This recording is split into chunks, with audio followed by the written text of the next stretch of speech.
Hello dear students, आज first year BSc का lecture number 7 जिसमें हम पढ़ेंगे आवेशों के स्वैच्छिक वितरण के कारण विभव, मतलब कि potential due to the arbitrary distribution of charge. तो सबसे पहले हम जान लेते हैं कि पोटेंशियल मतलब कि विद्युत विभव क्या है।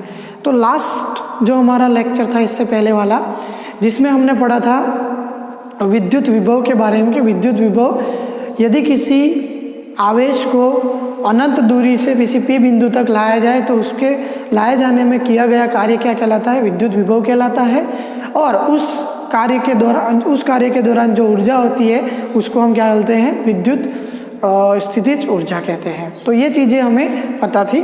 तो विद्युत विभव का मतलब था, हमारा विद्युत विभव का जो सूत्र था V बराबर क्या था? Minus infinity to P, integration में लेते थे हम समाकलन के रूप में E डॉट dr। तो ये दोनों क्या थे? एक सदिश राशि थे और विद्युत विभव हमारी अदिश राशि थी।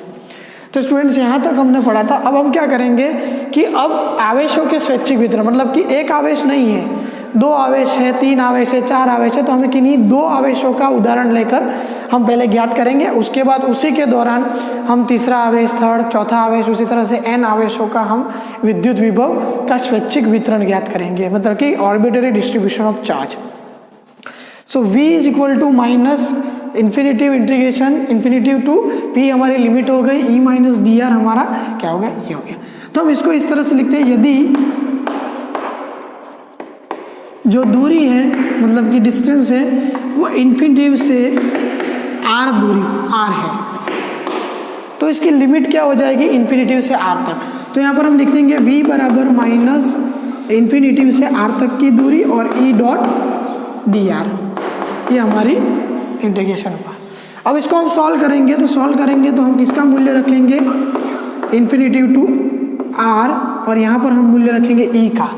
e का मूल्य होता है हमारा q open 4 pi epsilon not r square और यहाँ पर dr। अब यहाँ पर किसके सापेक्ष समाकलन करना है? इंटीग्रेशन करना है dr के सापेक्ष। तो dr के सापेक्ष समाकलन करने पर v बराबर क्या आ जाएगा? Minus q open 4 pi epsilon not जो है वो ऐसा ही रहेगा एज इट इज़, और समाकलन किसका होगा? इन्फिनिटी से r 1/r dr का समाकलन होगा। तो इसका समाकलन करते ही 1/r dr का समाकलन करते ही क्या आ जाएगा हमारा? यहाँ पर समाकलन का सूत्र क्या है? मतलब कि समाकलन का सूत्र होता है integration of x raise to n dx। इसका सूत्र होता है x raise to n plus 1 बटा n प्लस 1, ये इसका सूत्र होता है। इसका मतलब यहाँ पर जो r स्क्वायर है हमारा, किसका? तो इसका जो r स्क्वायर ऊपर चला गया तो क्या आ जाएगा? इसीलिए यहाँ पर आ जाएगा v बराबर minus q open 4 pi epsilon not, और यहाँ पर इन्फिनिटी टू r ले लेते हैं और r की घात माइनस 2 dr लिखते हैं। तो यहाँ पर 2 क्या है हमारा? n का मूल्य, तो माइनस 2 प्लस 1 तो माइनस 1 बटा माइनस 2 प्लस 1 तो माइनस 1। तो माइनस 1 नीचे आएगा तो माइनस आगे चला जाएगा, तो ये माइनस माइनस क्या हो जाएंगे? प्लस हो जाएंगे। तो q open 4 pi epsilon not, यहाँ पर हम लिखेंगे कहाँ से कहाँ तक की लिमिट है? इन्फिनिटी टू r, और यहाँ r की घात माइनस 1 रहेगी। r की घात माइनस 1 को 1/r लिख सकते हैं। तो q open 4 pi epsilon not कहाँ से कहाँ तक? तो 1/r तक और इन्फिनिटी से r तक। और जैसे ही हम यहाँ पर इसका आगे समाकलन करके उत्तर लाएंगे तो वो क्या होगा हमारा? 1/r में लास्ट लिमिट हमारा r की लिमिट r और माइनस इन्फिनिटी, तो 1/r माइनस 1/इन्फिनिटी। 1/इन्फिनिटी का मूल्य होता है 0, तो हमारा बचा क्या? 1/r। तो यहाँ पर जो विद्युत विभव का जो सूत्र है वो हो जाएगा q open 4 pi epsilon not r, और वो भी किस में? पॉजिटिव में। जब यहाँ पर पॉजिटिव माइनस माइनस प्लस हो जाएंगे, नीचे वाला -1 जो बचेगा वो यहाँ पर प्लस कर देगा, माइनस माइनस प्लस हो जाएगा। तो इसकी वजह से क्या हो गया हमारा? ये सूत्र बना q open 4 pi epsilon not. इसको कहीं किताबों में 4/4 पाई की जगह k q ओपन r भी लिखते हैं। तो स्टूडेंट्स याद रखना, हमारा किसका सूत्र है? v का सूत्र ये होता है। अब इसी से हम स्वैच्छिक वितरण के दौरान, किसके दौरान?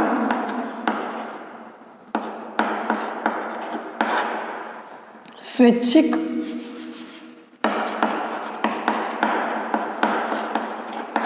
वितरण के दौरान। तो स्वैच्छिक वितरण से हमने क्या किया, यहाँ पर एक Q1 चार्ज ले लिया और यहाँ पर एक Q2 ले लिया। और भी हम ले सकते हैं Q1, Q2, Q3, Q4, पर हम 2 के लिए खाली करते हैं कि नहीं। फिर यहाँ पर लिखेंगे, यहाँ पर 2 आवेशों से, दोनों आवेश क्या है, तो दोनों आवेश क्या है, धनात्मक है। धनात्मक के लिए ले रहे हैं तो धनात्मक होगा। अब उनको कहाँ पर ले जाया जा रहा है, तो P बिंदु तक ले जाया जा रहा है। इन आवेशों को P बिंदु तक ले जाने में किया गया जो कार्य है वो हमारा विद्युत विभव कहलाता है। तो पहले आवेश को ले जाते हैं तो उसकी दूरी हो जाती है R1P और दूसरे की दूरी हो जाती है R2P।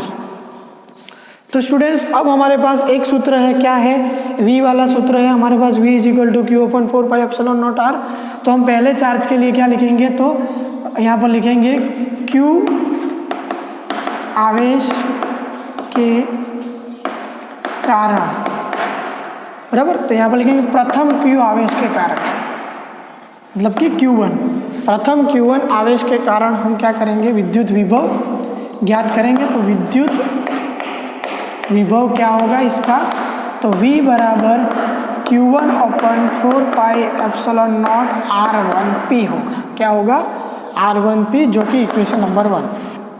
उसी तरह से Q2 आवेश का विद्युत विभव, तो यहाँ पर Q2 आवेश का विद्युत विभव क्या होगा, ये V1 हो गया तो ये V2 हो जाएगा Q2 के लिए। V2 = Q2/4πε0 R1R2P। R1P लिखा था हमने यहाँ पर, तो R2P दूसरे चार्ज को भी यहाँ पर ले जाया जा रहा है। अब चूंकि ये चार्ज यहाँ से यहाँ तक जा रहा है तो इसके विरुद्ध विद्युत क्षेत्र की दिशा क्या होगी, तो विद्युत क्षेत्र की दिशा इसके विपरीत होगी, इसलिए उसके आगे माइनस आता था। अब इसका सूत्र हम इस फॉर्म में लिख रहे हैं, इसका मतलब माइनस माइनस दोनों प्लस आवेशों के लिए क्या हो जाएगा, धनात्मक हो जाएगा। तो 1 और 2 ये इक्वेशन 2 है। तो लिखते हैं हम कुल विद्युत विभव, कुल विद्युत विभव क्या होगा इसका, तो कुल विद्युत विभव V = V1 + V2। अब जिसमें जो कॉमन आ रहा है वो कॉमन निकाल देंगे। तो कॉमन क्या आ रहा है इसमें, 1/4πε0 कॉमन आ रहा है, तो 1/4πε0 को कॉमन ले लो, बाहर की तरफ निकाल दिया तो अंदर क्या बचा, Q1/R1P + Q2/R2P। स्टूडेंट्स, तो ये हमारा किसका सूत्र हुआ कि इन्हीं 2 आवेशों के मध्य विभवांतर क्या होता है, इस तरह से सूत्र बनता है। और इन दोनों आवेशों के ऑर्बिटरी डिस्ट्रीब्यूशन, मतलब कि स्वैच्छिक वितरण के कारण जो उत्पन्न होता है विद्युत विभव, वो क्या होता है, Q1/R1P + Q2/R2P, और बाहर क्या आएगा, 1/4πε0। तो स्टूडेंट्स, हमें एक चीज़ पता चल गई कि यहाँ पर इस तरह से हम विद्युत विभव ज्ञात कर सकते हैं। ये 2 आवेशों के लिए था, बराबर। यदि आवेश n = 1, 2, 3 up to n तक है, तो यहाँ पर विद्युत विभव क्या होगा, तो n तक आवेशों के कारण स्टूडेंट्स हमारा जो विद्युत विभव होगा वो क्या होगा, तो यहाँ पर लिखेंगे उसका सूत्र, n आवेश के कारण उत्पन्न विद्युत क्षेत्र। तो आवेशों की संख्या का हम क्या करेंगे, इसमें अध्यारोपण के सिद्धांत के अनुसार। तो स्टूडेंट्स हम लिखेंगे n आवेशों, तो अध्यारोपण के सिद्धांत के अनुसार, अध्यारोपण मतलब कि सुपरपोजिशन प्रिंसिपल सिद्धांत से, मतलब कि सुपरपोजिशन प्रिंसिपल। तो सुपरपोजिशन प्रिंसिपल की मदद से हम क्या करेंगे, V = V1 + V2 + V3 + कहाँ तक आ रहा है, Vn तक आ रहा है। तो यहाँ पर V बराबर क्या हो जाएगा स्टूडेंट्स, V = V1 का मूल्य क्या होता है हमारा, आवेश Q1/4πε0, बराबर। अब हम इसको 1 करके अंदर ही रख देते हैं, तो यहाँ पर आ जाएगा Q1/R1P + Q2/R2P। चूँकि ये एक अदिश राशि है, इसका मतलब यहाँ पर इसकी दिशा नहीं बताएंगे, r कैप यहाँ पर नहीं बता सकते, पर विद्युत क्षेत्र और विद्युत बल है उसके अंदर हम बता सकते हैं इसकी दिशा। खाली ये अदिश राशि होने के कारण, मतलब कि स्केलर क्वांटिटी होने के कारण से इसके आर कैप का मान नहीं आएगा। Plus Q3 open R3P plus dash कहाँ तक QN ओपन RNP। तो ये यहाँ तक हम लिख सकते हैं, जिसको हम एक कॉमन जनरल फॉर्म में हम लिख सकते हैं 1/4 pi epsilon naught sigma I is equal to 1 to n, I is equal to 1 to n। क्या लिख सकते हैं? QI बटा RIP। समझ में आया? और कई लोग P की जगह J भी लिखते हैं, तो दोनों सूत्र हमारे क्या है? सही है। तो एक चीज़ याद रखना, विद्युत विभव के लिए ये सूत्र हुआ। और यदि हमें इसको समाकलन के रूप में लिखना है तो समाकलन के रूप में लिखना है तो हम इस सूत्र को कैसे लिखेंगे? समाकलन के रूप में इस सूत्र को लिखेंगे V बराबर 1/4 पाई एप्सिलॉन नॉट इंटीग्रेशन, मतलब कि इसका समाकलन कहाँ से कहाँ तक वो हमें पता है कि हम 0 से इन्फिनिटी तक ले रहे हैं या फिर कहाँ से कहाँ तक जा रहे हैं वो हमें पता है। तो 1/4 पाई एप्सिलॉन नॉट R², यहाँ पर आएगा Q ओपन क्या आएगा R, और यहाँ पर हो जाएगा dr।